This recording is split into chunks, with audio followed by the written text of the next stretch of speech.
રીતે આવી ચૂક્યું છે 24નું ચૂંટણીલક્ષી બજેટ। સૌથી મોટી જાહેરાત જે સૌને ધ્યાન ખેંચી રહી છે એ છે કે નવા ટેક્સ રિજીમ પ્રમાણે 7 લાખની આવક પર હવે તમારે કોઈ પણ પ્રકારનો ટેક્સ ભરવાનો નથી। આ ઉપરાંત પણ ખેડૂતો માટે, એમએસએમઈ સેક્ટર માટે, નવા નવા ઉદ્યોગો માટે, વિદ્યાર્થીઓ માટે, બેરોજગારો માટે પણ સરકારે અનેક મોટી જાહેરાતો કરી છે। ચોક્કસ પ્રમાણ લાગી શકે છે કે આખું બજેટ એ 24ની લોકસભા ઇલેક્શનને ધ્યાનમાં રાખીને તૈયાર થયું હોઈ શકે છે।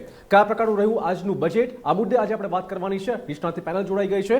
રાજકીય વિશ્લેષક આપણી સાથે જોડાયા છે, અજયભાઈ ઉમટ આપણી સાથે છે, કોંગ્રેસમાંથી હિમાંશુભાઈ પટેલ આપણી સાથે છે, ભાજપમાંથી જૈનિકભાઈ વકીલ જોડાયા છે અને સાથે એસોચેમના ચેરમેન ચિંતનબેન ઠાકર આપણી સાથે છે। ચિંતનબેન, આપનું સ્વાગત છે। તો સૌથી પહેલા તો તમારી પાસે નંબર મૂકેલા છે આજનું જે બજેટ જાહેર થયું છે।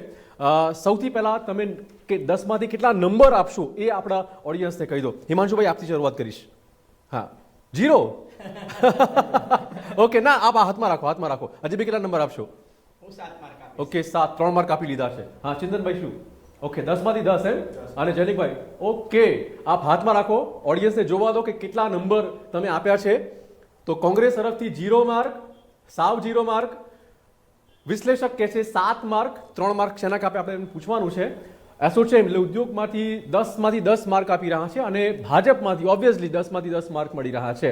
સૌથી પહેલા હિમાંશુભાઈ, આપને શા માટે સાવ 1 માર્ક પણ નહીં આખા બજેટને? જો આ બજેટ, એક તો નિર્મલા સીતારામનજીએ જ્યારે બજેટની શરૂઆત કરી ત્યારે કીધું અમૃતકાલનું આ પહેલું બજેટ છે।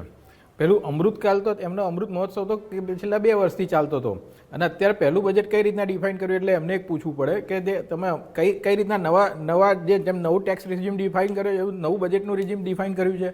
અમૃતકાલ કયા સેન્સમાં કહેવાય કે દરેક લોકોની જોડે આજે દરેકનો ગ્રોથ થતો હોય, દરેક લોકોને રોજગારીની તકો મળતી હોય, દરેક લોકોના ધંધા રોજગાર ચાલતા હોય, ઇઝી મની, જે ટેક્સના રેટો જે છે એની સાથે ટેક્સના સેવિંગ્સના પણ રેટો વધવા જોઈએ। તો એ પ્રમાણેનું જે કહેવાય તો ઇન્ક્લુઝિવ ગ્રોથ એને કહેવાય કે જે ઉદ્યોગો પણ વધે, સાથે સાથે રોજગારીની તકો પણ વધે, લોકોની આવક પણ વધે, ત્યારે એને ઇન્ક્લુઝિવ ગ્રોથ કહેવાય। આમાં તો સરકારની આવકો વધી છે, પબ્લિકની આવકો ઘટી છે, તો આને અમૃતકાલ ક્યાંથી કહેવાય? એમના તરફથી એમને લાગતું હશે કે આ અમૃતકાલ છે કેમ કે એમને આકર્ષણ જે છે એ 7 લાખ, આજે આખો દિવસ ચાલે કે 7 લાખની ઇન્કમ પર હવે કોઈ ટેક્સ નથી, એને પોઝિટિવલી જોવાય કે ના જોવાય? ના, એ છેતરામણી વસ્તુ છે કેમ કે જે પ્રમાણે જે એમને નવા ટેક્સ રિજીમને બેનિફિટ આપવાની વાત કરી છે। આપણે ઇન્ડિયામાં તમે જુઓ તો એ સોશિયલ સિક્યુરિટી જેવી કોઈ આપણને સગવડ નથી પ્રોવાઈડ થતી। એના કારણે આપણે શું હોય છે કે ગવર્મેન્ટ એક જાતનો એક રિબેટો આપતી હોય છે કે જે તમે ઇન્વેસ્ટમેન્ટ માટે પ્રેરો, કે જેથી કરીને ફ્યુચર્સમાં તમારા કોઈ પણ જે તમે રિટાયરમેન્ટની સ્ટેજ આવે ત્યારે તમે ઇન્વેસ્ટમેન્ટ કરો તો ઇન્વેસ્ટમેન્ટ તમને લાભદાયી થાય, જેવી કે પીપીએફ છે, LIC છે ને એ બધી વસ્તુ। હવે નવા ટેક્સ રિજીમમાં એવું છે કે તમે આ જે બધા ઇન્વેસ્ટમેન્ટ કરેલા હોય એનો કોઈ પણ તમને લાભ નહીં મળે। એટલે નવું યુથ જે છે એમને તમને સ્લેબ રેટમાં અત્યારે નવા ટેક્સ રિજીમમાં લઈ જવા માટે આવી જાહેરાતો કરી છે, પણ ધીરે ટેક્સ રિજીમ જે કરદાતાઓ ભરે છે એને કોઈ બેનિફિટ નથી? કોઈ બેનિફિટ નથી, એને 2.5 લાખની જ લિમિટ છે અને 5 લાખ સુધીમાં 87 એનો રિબેટ મળે છે। તમે પણ છો, સીએ જૈનિકભાઈ પણ છે। જૈનિકભાઈ, શું કહેશો તમે એક સીએ તરીકે વાત કરો કે ઓલ્ડ રિજીમ અને ન્યૂ રિજીમમાં શું મોટો તફાવત છે? સૌથી પહેલા તો માન્ય નાણામંત્રીશ્રીએ આજે બજેટ રજૂ કર્યું છે એ ગઈકાલે જેમ ચીફ ઇકોનોમિક એડવાઇઝરે કીધું હતું કે રિકવરી ફેઝ પૂરો થયો છે, ચોક્કસ પ્રમાણે અત્યારે લાગે છે કે જે પ્રમાણમાં બજેટમાં જુદા જુદા પ્રાવધાનો કરે છે, જે રીતે ગ્રોથ ઓરિએન્ટેડ સ્ટોરી આખી આ બજેટમાં બતાવી છે એ પ્રમાણે મારું ચોક્કસ એવું માનવું છે કે આ બજેટ ભારતને એક નવી દિશા તરફ લઈ જશે। ખાસ કરીને ગ્રોથ સ્ટોરી માટેના 2 ઇમ્પોર્ટન્ટ પોઈન્ટ છે, એક કેપેક્સ અને એક ડિજિટલ ઇન્ફ્રાસ્ટ્રક્ચર। તો કેપેક્સ જે જીડીપીના 2.2% હતો, એક ખાલી કાપો એટલા માટે કેમ કે આપણે પગારદાર વર્ગને ખાસ ફોકસ કરી લઈએ તો ઓલ્ડ રિજીમ વાળાને ચોક્કસ બેનિફિટ છે કે નહીં? પહેલી વસ્તુ કે જે ટેક્સ ફોરગો જે માન્ય નાણામંત્રીશ્રી પોતાની સ્પીચમાં બોલ્યા હતા કે લગભગ 34,000 કરોડનો ટેક્સ ફોરગો છે, તો એ 34,000 કરોડ રૂપિયા કઈ રીતે ઓછા થયા, તો લોકોનો ટેક્સ બચવાથી ઓછા થયા, અને એ કઈ રીતે કેલ્ક્યુલેટ કર્યું? તો એ કેલ્ક્યુલેટ ગઈ સાલના જો ટેક્સ બેઝનો ડેટા છે એ ડેટા પ્રમાણે જે લોકોએ ટેક્સ ભર્યો એ લોકોના ટેક્સ પરથી આ સાલ જો ઇન્કમનો સ્લેબ જે નવી રેજીમમાં જેમાં 7 લાખ સુધી બેનિફિટ આપ્યો કે જેમાં 6 સ્લેબના બદલે 5 જ સ્લેબ કર્યા, અને જે સ્લેબમાં તમે આજે 9 લાખ રૂપિયા કમાવો તો ખાલી 5% ટેક્સ, 45,000 રૂપિયા જ ભરવાનો, 15 લાખ કમાવો તો ખાલી 10% ટેક્સ। મારી દ્રષ્ટિએ આ વર્લ્ડનો સૌથી લોએસ્ટ ટેક્સ છે। જૈનિકભાઈ હવે જૂના રિજીમ વાળાને નવા રિજીમ તરફ ખેંચવાનો પ્રયત્ન છે? જૂના રેજીમ નવા રેજીમ નો સવાલ જ નથી, બે નો ઓપ્શન જ છે. એટલે મારો સવાલ જેને જેમાં બેનિફિટ થતો હોય એને બેનિફિટ પ્રમાણે Okay. એ તો જૂના કરી જૂના શકે. રીજીમ જો વાળા કોઈ જૂના રીજીમ વાળા regime કરદાતા વાળો માટે કોઈ ચોક્કસ ફાયદો છે કે નહીં, હા કે ના? 34,000 કરોડ રૂપિયા સીધા જ ટેક્સ ફોરગો છે. 34,000 કરોડ રૂપિયા જાય છે તમારા આમાંથી, જે સામાન્ય લોકોને લાભ છે, સામાન્ય હિમાંશુભાઈ લોકોને શું કહેશો? જે માલામાલ રીતે ના ના આ શબ્દો ચોરી રહ્યા છે, હા કે ના કહેતા નથી. એ ખોટી વાત છે. હા. જૂના ટેક્સ રેઝિમમાં તમને 2.5 લાખની લિમિટ જ રહી છે, એમાં કોઈ સુધારો થયો નથી.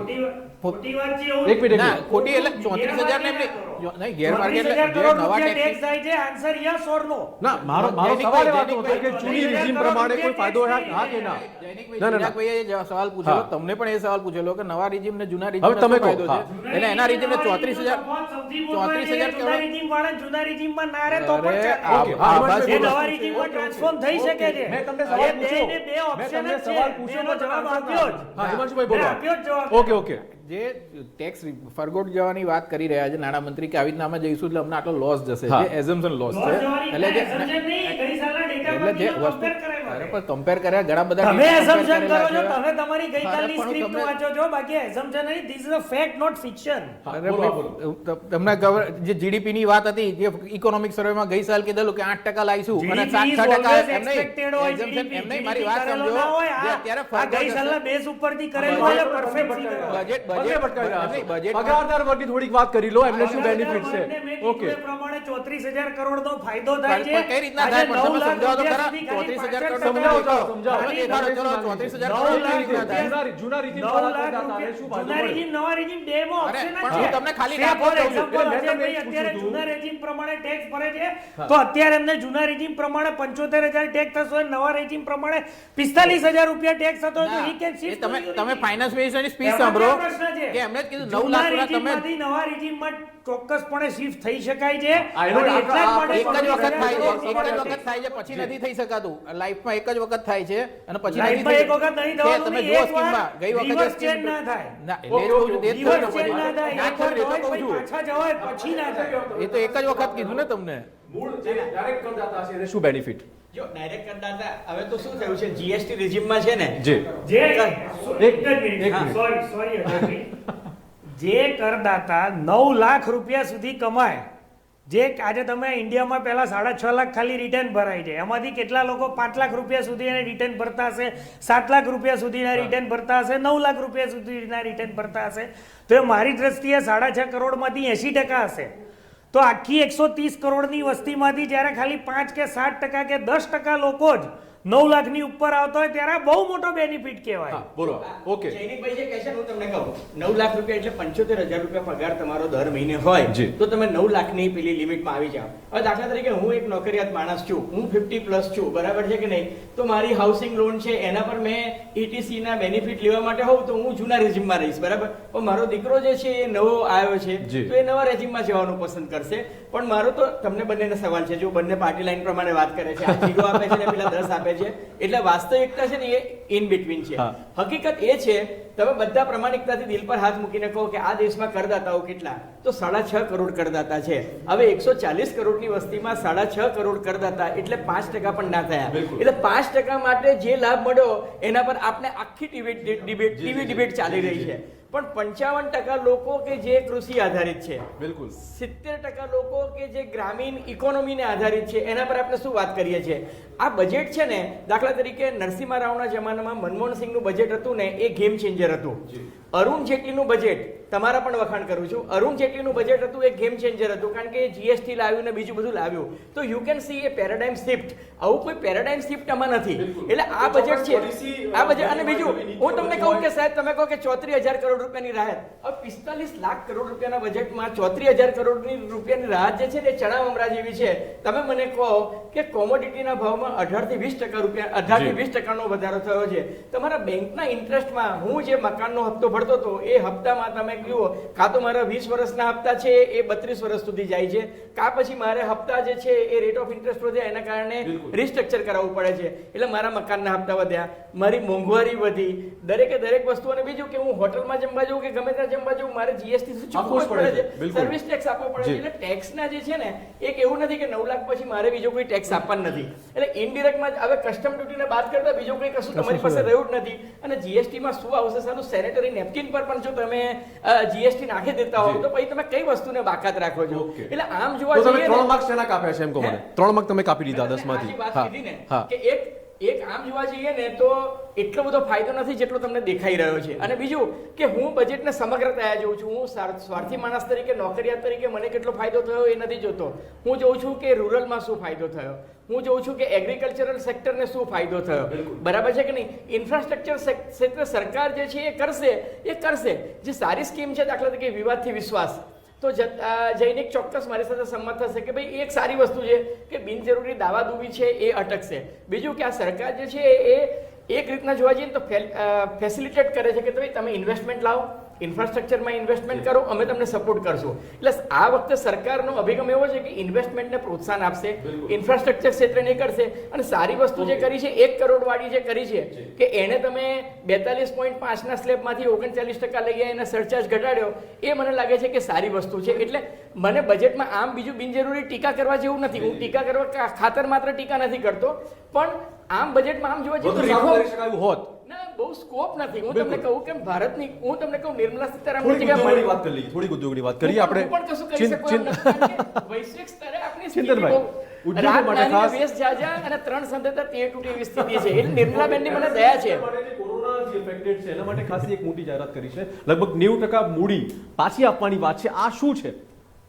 બેઝિકલી એમની વાતને પહેલા હા. આ જે આપણે માહોલ સેટ થયો છે હા. એ પ્રોસ્પેક્ટમાં જ વાત કરીએ પહેલે તો કે મેજોરિટી આપણી દેશની તકલીફો છે એ પ્રોસ્પરિટીથી જ દૂર થાય છે. ચાહે એ તમે રૂરલ ઇન્ડિયા લઈ લો કે અર્બન ઇન્ડિયા લઈ લો. એટલે જે ઇન્ડસ્ટ્રી માટે કરવાનું હતું, હવે એમને સાચું કીધું કે જીએસટી રિઝાઇમ આવ્યા પછી બજેટનું મહત્વ taxation point of view, direct taxation point of વ્યૂથી ઘણું ઘટી ગયું છે. વિચ મીન્સ કે આપણે વર્ષમાં 4 બજેટ હોય છે. તો એ તો આ બધું ધ્યાન રાખવામાં આવે છે. આમાં ખાસ જોવાવાળી વસ્તુ એ છે કે આપણે ફ્યુચર રેડી થઈ રહ્યા છે as a industry, as a manufacturing, as a service અને એઝ અ એગ્રીકલ્ચર. આપણે આમાં જોઈએ તો દરેક બજેટમાં એવું ના હોય કે ફ્યુચર રેડી માટે કંઈ ને કંઈ પ્રાવધાનો હોય જ. સાહેબ, બજેટ રેડી થવાની વાત કરવી અને બજેટ રેડી થવું એમાં ખૂબ ફરક હોય છે. જેમ કે આજે આપણે ગ્રીન હાઇડ્રોજનને હવે આ ગેમ ચેન્જર છે. જે કન્ટ્રી ગ્રીન હાઇડ્રોજનને ગ્રીન ઇકોનોમીમાં પહેલે શિફ્ટ થશે એને સૌથી મોટો ફાયદો થવાનો છે. આજે મિડલ ઇસ્ટમાં આટલી પ્રોસ્પેરિટી એટલા માટે છે કે આપણી બધી ફ્યુઅલ રિક્વાયરમેન્ટ આખા એક દુનિયાની ત્યાંથી આવે છે. હવે આ જે 5 મિલિયન ટન હાઇડ્રોજનની વાત કરીએ છીએ તો 5 મિલિયન હાઇડ્રોજનનો મતલબ થઈ ગયો 20 મિલિયન ટન એમોનિયા. તો આ વસ્તુ જો આપણી નિર્ધારિત સમય આપણે જે કર્યો છે એમાં જો આવી ગઈ તો આના પ્રોસ્પેરિટીના આખા માઇનસ બદલી જશે. તમારા આગળ એટલું બધું ફોરેક્સ સરપ્લસ રહેશે કે તમે તમારા ખેડૂતો માટે વાપરી શકશો. 2 સૌથી મોટી વસ્તુ આપણે વાત કરીએ, એમને જે કીધું એગ્રીકલ્ચર માટે. તો નાવ આપણું સરકારનું ફોકસ અને બજેટનું ફોકસ નેચરલ ફાર્મિંગ તરફ જઈ રહ્યું છે. હવે natural farming in put together A export માટે અને એના માટે એ જ પ્રોસ્પેરિટી લાવશે. તમારે જે ઇન્ફ્રાસ્ટ્રક્ચર જેમ કે રૂરલ માટે શું એક મુદ્દો એ વાત હતો કે આ વખતના બજેટમાં કસ્ટમ ડ્યુટી વધારવાની વાત હતી કે જેથી કરીને મેક ઇન ઇન્ડિયાને પ્રોત્સાહન મળે. આ બજેટમાં આ મુદ્દો ક્યાં પડઘાયો છે તેની પણ આજે વાત કરીશું. આ સાથે જ વાત કરીશું કે અન્ય જે નાની બચત રોકાણકર્તાઓ છે તેમને શું બેનિફિટ મળવાનો છે. આ તમામ મુદ્દે વાત કરીશું, પણ તે પહેલા સમય થઈ ગયો છે એક નાનકડા બ્રેકનો.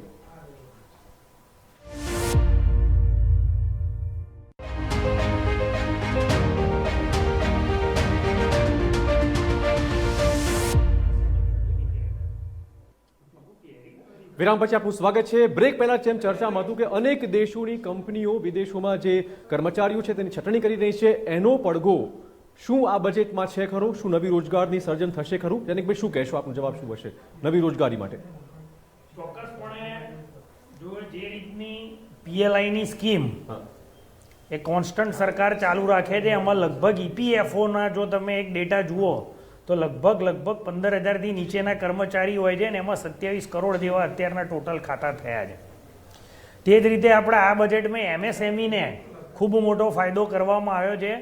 જે કલેક્શન એમએસએમઈ માટે હતું એ ઓલરેડી ટચ થઈ ગયું છે અને એનું સૌથી ઇમ્પોર્ટન્ટ વસ્તુ ECLGC એટલે કે ક્રેડિટ લાઇન ગેરંટી સ્કીમ જે 1, 2, 3 બહાર પાડી હતી.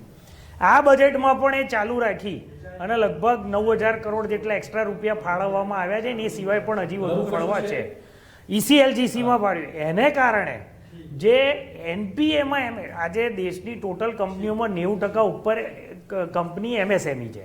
તો એ MSME કંપનીઓને NPA ના થાય, એનું બેલેન્સ શીટ હેલ્ધી રહે, એનું બોરોઈંગ, લેન્ડિંગ અને ઇન્વેસ્ટમેન્ટ પ્રોપર રહે, એના માટે ECLGCની સ્કીમ કન્ટિન્યુ કરવામાં આવી છે. અને તે ઉપરાંત જે 2 કરોડનું ટર્નઓવર હતું એના બદલે 3 કરોડનું ટર્નઓવર કરી અને જે પ્રિઝમ્પટિવ છે એ MSME કંપનીને આપવામાં આવ્યો છે. આ બધું MSME કંપનીને અને એનાથી બેનિફિટ કર્મચારીઓને મળશે. હિમાંશુભાઈ શું કહેશો, રોજગાર સર્જન માટે ખાસો સ્પેસિફિક વાત કરીએ તો? કોઈ રોજગાર સર્જનની જો અગાઉના બજેટોમાં આવી બધી ફૂલ ગુલાબી યોજનાઓ આવેલી, MSME માટે એલોકેશન્સ પણ કરેલું, પણ MSMEની જે લિમિટ વધારી દીધી અને કોણે લોનોનો લાભો લીધો છે આપણે જોઈએ તો 250 કરોડની લિમિટવાળા જે MSMEની ડાયરામાં નાખી દીધા એ લોકોએ જ મોટા મોટા લોનો લીધી. કોઈ નાના MSMEને કોઈ લોનો મળી નથી. એટલે એ લોકોને બેનિફિટ કરવા માટે આ એડિશનલ સ્કીમ આવેલી છે. બાકી તમે 45 વર્ષનો જે હાઈ અત્યારે અનએમ્પ્લોયમેન્ટ રેશિયો ચાલી રહ્યો છે 8.3%, તે દેખાડી રહ્યો છે કે રોજગારીની તકો સર્જન કરવાની જગ્યાએ રોજગારીની તકો જઈ રહી છે. એક લેબર ફોર્સ પાર્ટિસિપેશનનો ડેટા છે, એ ગવર્મેન્ટનો ડેટા છે, એમાં જે એનો રેટ ઘટેલો છે 40.45% થયેલો છે. 2016માં એ 46% હતો. એટલે એ જે રેટ ઘટ્યો છે એને ગણતરી કરે તો 5.5 કરોડ લોકો અત્યારે બેકાર. એવું લાગે છે કે જે રીતે વૈશ્વિકમાં કંપનીઓમાં છટણીનો માહોલ છે એ માહોલ ઇન્ડિયામાં ના આવે એના માટે કોઈ ચોક્કસ પ્રિકોશન સરકારે લીધા છે કે નહીં? ના, કોઈ એવા પ્રિકોશન્સ નથી લીધા. શું લઈ શકાતા હતા? હા, એમાં એમને એકચ્યુઅલીમાં સર્વિસ સેક્ટર્સ, આપણું જે ડેવલપમેન્ટ જે ઇન્ડિયાનું જે થયું છે વધારે પડતું સર્વિસ સેક્ટર્સમાં થયું છે. આજે પર્સન્સ જે આપણા જે ઇન્ડિયાના જે છે એ એન્જિનિયરિંગ છે, સોફ્ટવેર એન્જિનિયર છે, ડોક્ટર્સ છે, ને બધા સર્વિસ સેક્ટર્સમાં વધારે છે. જો સર્વિસ સેક્ટર્સને માટે એમ નહીં, મેન્યુફેક્ચરિંગમાં બહુ ઓછા, મેન્યુફેક્ચરિંગમાં ટેકનોલોજીના લીધે એમ નહીં તમે જૈનિકભાઈ ટેકનોલોજીના તમે અંદર ડાયરામાં લાવ્યા છો બધાને. EPFમાં તમે લાયા છો બધાને એટલા માટે. સાચી ડિબેટ વાત કરું છું ને, તમને ફેક્ટ સર્વિસ સેક્ટર થી વધુ તમે સર્વિસ સેક્ટર આજે 2 લાખ કરોડ રૂપિયા સર્વિસ સેક્ટર એમને નથી થયું તો આંકડા કેમ દેખાય? તમારા CME ના ડેટા છે, CME ના ડેટા છે 45. ના જૈનિકભાઈ તા CME ના ડેટા છે કે 45 વર્ષની હાઈ અનએમ્પ્લોયમેન્ટ રેશિયો છે. આ ગવર્મેન્ટના ડેટા છે. બેરોજગારી માટે ક્યાં ફોકસ થયું છે? હું તમને કહું, આપણે રોજગારી અને બેરોજગારીની વાત કરીએ છીએ, હંમેશા જે ડેટા હોય છે ને મોટે ભાગે સંગઠિત ક્ષેત્રના વધારે હોય છે, ઓર્ગેનાઇઝ સેક્ટર. પણ અનઓર્ગેનાઇઝ સેક્ટર છે, દાખલા તરીકે રસ્તા પર હાથ લારી ચલાવતી વ્યક્તિ અથવા તો દાહોદ કે છોટાઉદેપુર થી આવેલો ટ્રાઇબલ કે જે હાઉસિંગમાં કામ કરે છે, એનો તો કોઈ જગ્યાએ રેકોર્ડ કે ડેટા હોતો નથી. પણ આ બજેટમાં એક પોઝિટિવ વસ્તુ એ ચોક્કસ છે કે ઇન્ફ્રાસ્ટ્રક્ચર ડેવલપમેન્ટ પર જે ધ્યાન અપાઈ રહ્યું છે, હાઉસિંગ સ્કીમ પર જે ધ્યાન અપાઈ રહ્યું છે ને એને જે પ્રમોટ કરવાની વાત છે, એના કારણે ઇનડિરેક્ટ જે લેબર ફોર્સ જે છે એમાં વધારો થવાનો છે. જે આંકડા જૈનિકભાઈ આપે છે કે જો EPFOમાં આ આવ્યું. બીજું કે મનરેગાને કારણે એક વસ્તુ જે એને ઓપનિંગ રિમાર્કમાં નિર્મલા સીતારામને કહીને જે મને અપીલ કરી એને એવું કીધું કે ભાઈ કોઈ ભૂખા નહીં સોએગા, કોઈ ભૂખા નહીં સોએગા. એટલે એમ કે ભાઈ દરેકને 2 ટંકનું જમવાનું મળે એનું અમે ધ્યાન રાખીશું. આ એક સોશિયલ અભિગમ છે જેને હું બિરદાવું છું. પણ એની સાથોસાથ હું તમને કહું કે નિર્મલા સીતારામન જે છે ને એ 3 સાંધેના ત્યાં 13 તૂટે એવી એની સ્થિતિ છે. એનું કારણ છે કે આપણી ઇકોનોમી જે છે ને, તમે જુઓ કે કોરોના કાળને કારણે આખા વિશ્વની ઇકોનોમી જે છે એ ડાઉન થઈ ગઈ છે અને ગ્લોબલ GDP જે છે એ પણ 2 થી 2.5% ઘટ્યો છે. UK છે, બ્રાઝિલ છે, યુરોપની મોટે ભાગની ઇકોનોમી છે એ ડાઉન છે. અને રશિયા અને યુક્રેન વચ્ચે જે વોર થયું એના કારણે પણ આખા વિશ્વને એની ઇમ્પેક્ટ આવી છે. અમેરિકા જે છે એમાં પણ હવે ડોલર જે છે એ ટોપ પર ગયો છે ને એ ડોલર પણ તમે જુઓ કે ધીરે ધીરે ડાઉન જશે. અને ચાઇના જે છે એ કોરોનાના કારણે લોકડાઉન હજુ હમણાં ખુલ્યું છે. એટલે મને એવું લાગે છે કે ચાઇના અને તાઇવાન વચ્ચે જે રીતના અત્યારે ટેન્શન ચાલી રહ્યું છે, પાકિસ્તાન અને અફઘાનિસ્તાન વચ્ચે જે ટેન્શન ચાલી રહ્યું છે, એની કમ્પેરિઝનમાં ઇન્ડિયાની ઇકોનોમી ઘણી સારી પોઝિશનમાં છે. અને આઈ થિંક કે આ વખતે ઇઝ ઓફ ડુઈંગ બિઝનેસમાં ઘણી બધી વસ્તુ કાઢી નાખી છે. એને કારણે દાવાદુવીનું પ્રમાણ ને ઘટશે. એટલે એ રીતના સારું છે. આપણે વાત કરવાની છે આની પણ, અને વાત કરવાની છે ખેડૂતો માટેની. ખેડૂતો માટે શું છે આજે બજેટમાં આવી છે વાત? એક બ્રેક બાદ.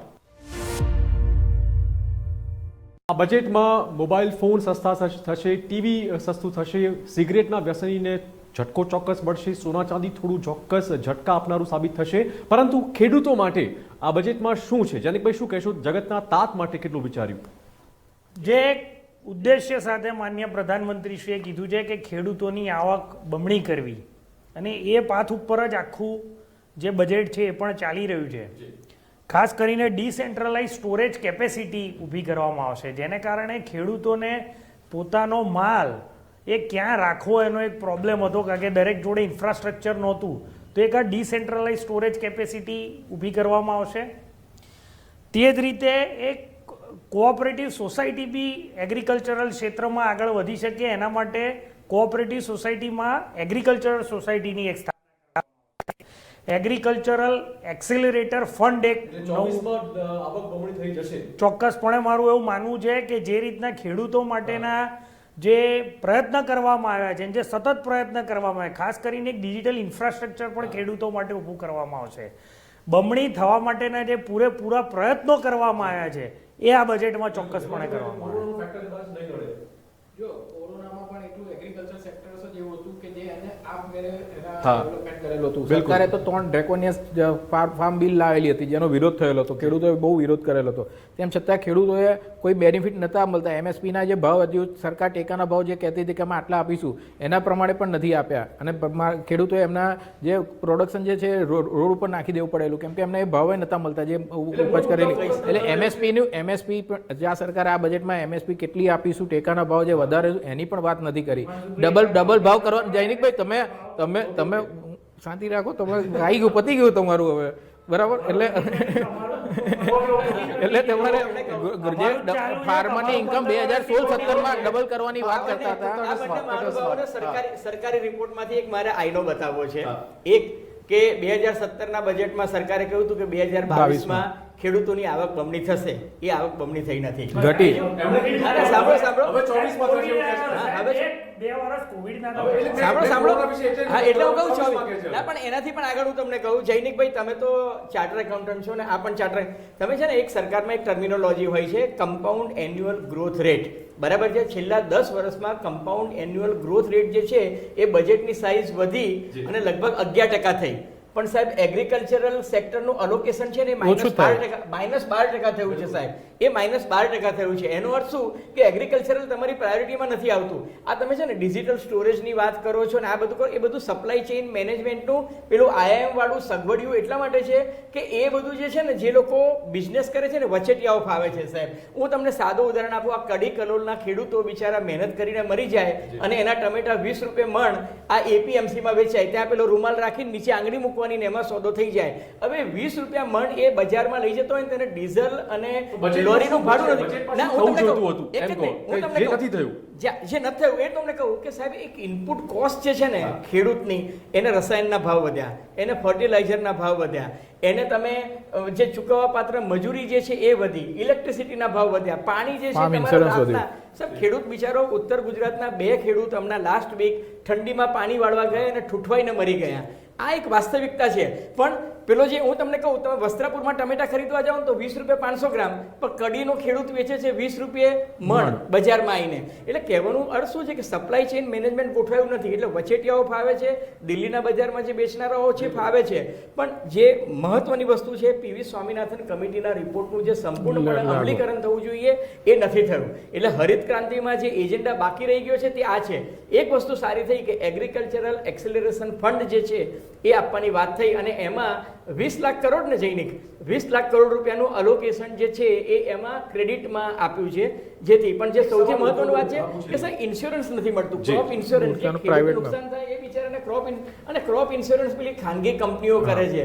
એમાં તો બિચારા ખેડૂતને કંઈ મળતું નથી. પહેલા શું હતું કે સિડબી ને આ લોકો જે કરતા હતા એ લોકો ખેડૂતોને બિચારાને લાભ આપતા હતા, કારણ કે ત્યાં બેસનારા બજેટમાં ફોકસ થયા જ નથી. ક્યાંય લાગે છે કરવું પડશે. કોઓપરેટિવ સેક્ટરને મહત્વ આપવાની વાતો કરે છે પણ અમલીકરણ ખેતી 12,000 બિલિયન જે હતું 22માં એ વધીને 13,389 બિલિયન, એટલે લગભગ 9.4% જેટલો CAGR વધ્યો છે.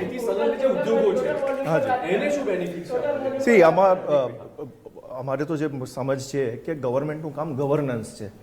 તો ગવર્મેન્ટ જ્યાં સુધી સપ્લાય ચેઇન સિસ્ટમ બનાવી રહી છે, કોલ્ડ સ્ટોરેજ પાર્ક બનાવી રહી છે, આમનો એક બહુ સારો મુદ્દો છે અજયભાઈનો કે ફાર્મર જે પ્રોડક્ટ બનાવે છે વર્સિસ માર્કેટમાં જે વેચાય છે એમાં ફાર્મરને નથી એટલો, પણ એ આજથી નથી.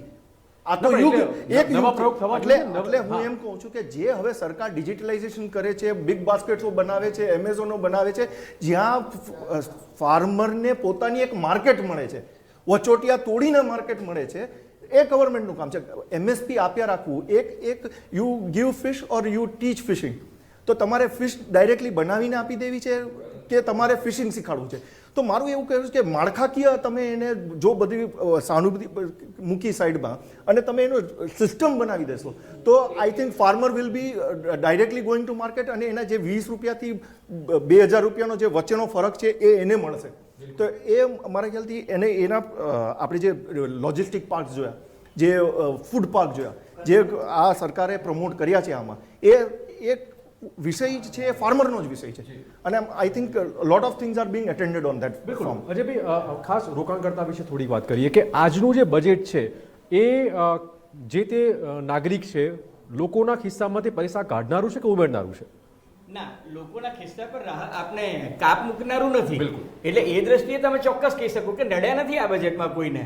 રાહત જેટલી આપી શકાય છે એટલી અપાઈ છે. અને બીજું મેં તમને કહ્યું ને કે નાણામંત્રી પાસે સ્કોપ પણ બહુ લિમિટેડ હતો. એટલે લિમિટેડ સ્કોપમાં એને સારું કર્યું છે. એટલા માટે મેં ફરી પાછું હું તમને કહું કે 7 માર્ક હું આપું જ છું. 7 માર્ક હું આપું છું, પણ એમની જેમ 0 ને એમની જેમ 10 નથી આપતો. એટલે જે અમુક છે પણ છે, એ તો કોઈ પણ વ્યક્તિ સંપૂર્ણ ના હોઈ શકે. ચૂંટણીલક્ષી બજેટ છે આ, ચૂંટણીલક્ષી છે આ, કૃષિલક્ષી નથી આ, કૃષિલક્ષી નથી. પણ મધ્યમ વર્ગને રાજી કરી દીધા છે અને એ ઘણા વર્ષોથી ડિમાન્ડ હતી, એટલા માટે કર્યું છે. અને એ સારી વાત છે, સારી વાતને હું આવકારું છું. પણ જે એમને કહ્યું ને કે ગવર્નન્સનો મુદ્દો છે, એ સારી વાત છે. એટલે એ સારું છે, એમાં જે સારું છે એ સારું જ છે. બજેટ ચોક્કસ કહી શકાય એવું છે. આ સરકાર શરૂઆત બેનિફિટ મળે. આ સરકાર 2014 થી આવેલી ત્યારથી ચૂંટણીલક્ષી જ વાતો કરે અને દરેકે દરેક એજન્ડા ચૂંટણીલક્ષી રહેલા છે. એટલે બજેટ હોય કે કોઈ પણ હા મળે છે, ચોક્કસ મળે છે એમને. એટલે કહું ચૂંટણીલક્ષી એમનું ફોકસ રહ્યું છે દેશના. એમને જ્યારે તમારા દેશનું, હું તમને એક જ નાનો દાખલો દઉં કે પર કેપિટા ઇન્કમની વાત થાય છે, બરાબર? તો પર કેપિટા ઇન્કમ પણ ડબલ ક્યારે થઈ? પણ તમે આંકડા તો જુઓ. ભાઈ તમે જુઓ ને 2014 માં આજે બી ઇન્ડિયન ઇકોનોમી વર્લ્ડ ઇકોનોમીના કેટલામાં નંબર પર હતી? જયદીપભાઈ, હું તમને આંકડા આજે કેટલામાં નંબર પર? અરે ભાઈ 2011 માં હતી, 2011 માં હતી, 2011 માં 3 હતી. છેલ્લી વાર 10 માંથી કેટલા માર્ક આપશો? ફરીવાર ઓડિયન્સને કહી દઈએ. હા, આપણે જયદીપભાઈ બોલવા ના દે. ઓકે. એ લોકોને કહેવામાં આવ્યું છે કે ભાજપમાંથી કોંગ્રેસ વાળા વિરોધ નહીં કરવાનો. ના કોઈ પણ નહીં. નિષ્ણાતોના મંતવ્ય, પરંતુ સામાન્ય લોકોના બજેટના ખિસ્સા પર કયા પ્રકારનું ભારણ છે, હળવું થયું છે કે વધુ છે, તે આવનાર દિવસમાં ચોક્કસ ખબર પડશે. વિશેષ રજૂઆતમાં આપ તમામનો સૌ ખૂબ આભાર છે. વિશેષ રજૂઆતમાં અત્યારે બસ આટલું જ. વધુ સમાચાર માટે stay tune with TV9. Thank you.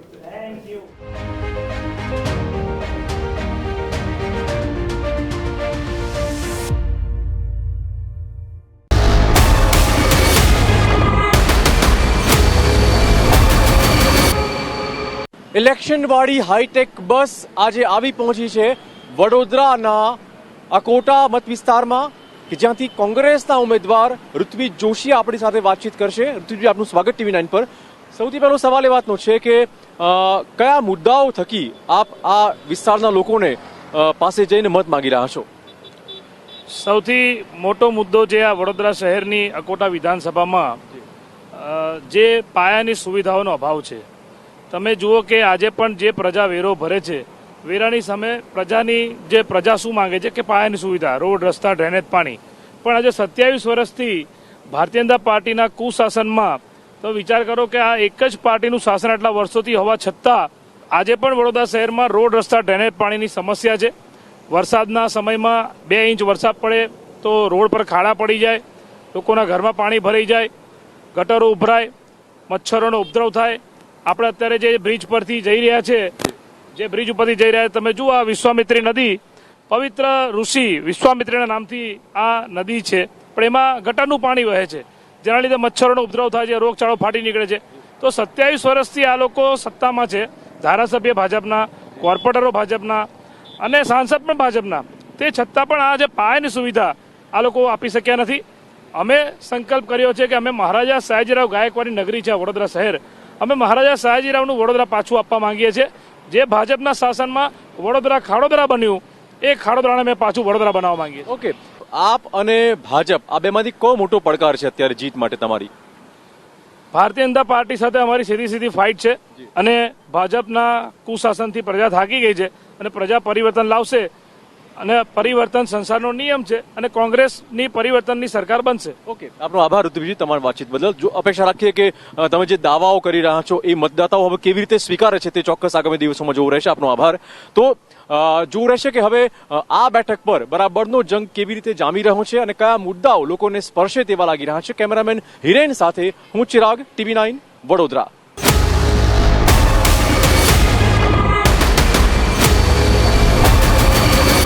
Ujjain આ નગરી છે મહાકાલની અને આ છે મહાકાલનું કોરિડોર અને આપ જે દ્રશ્યોમાં જોઈ શકો છો તે દ્વાર છે નંદી દ્વાર.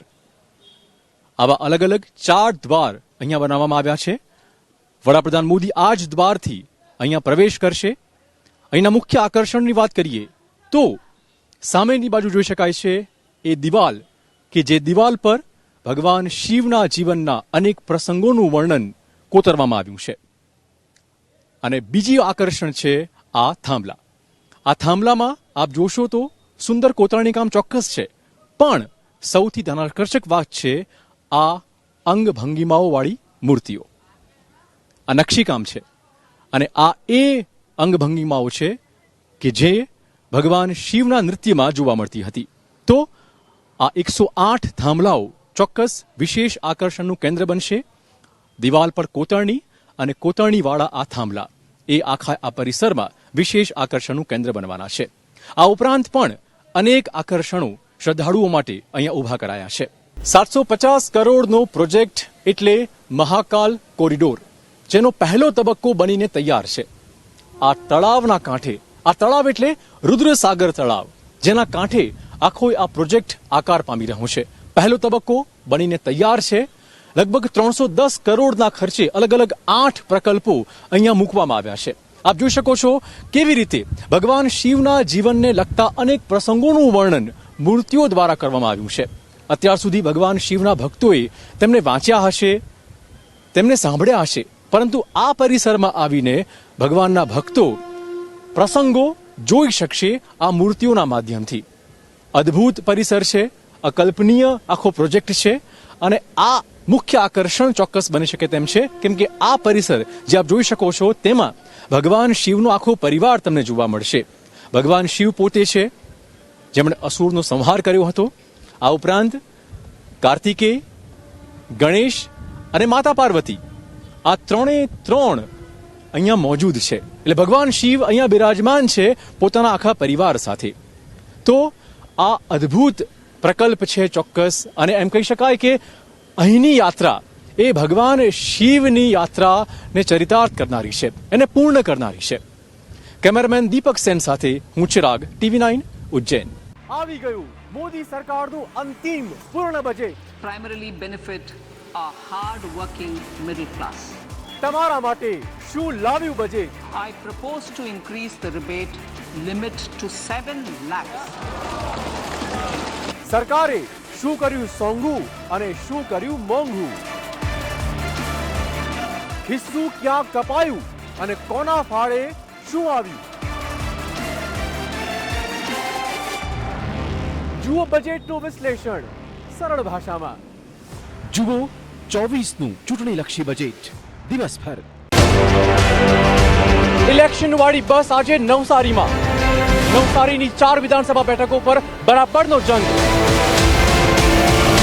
કેવો છે રાજકીય માહોલ જોઈશું બરાબર 6 કલાકે ચૂંટણીનો ચોરો. દરરોજ સાંજે 6 કલાકે ચૂંટણીનો ચોરો લાઈવ.